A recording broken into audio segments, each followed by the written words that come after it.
سایت ویکلیکس به دهان بلگنامن پیوندیدار دنابرا زاوای اردوغان و رکخراو داعش درباره بازرگانی کرنا نفته دنابرا واندا بلاف دکت. سایت ویکلیکس جلای جولیان آسانج بره و دبد. شوابوری به دهان بلگنامه درباره پیوندین براد بایراک زاوای رجب طیب اردوغان سر حکومت ترکیه و رکخراو تیرورسیا داعش بلاف کریا.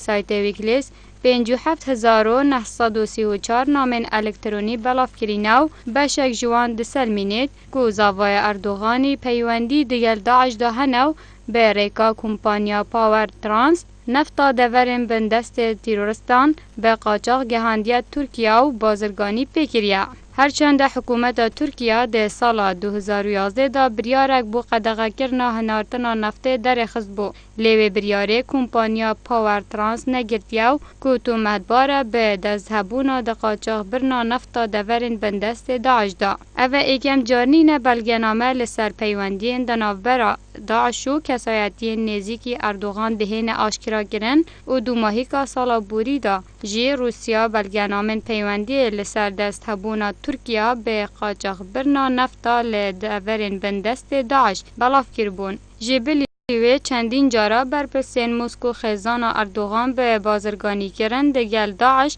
تو مدبار کربو.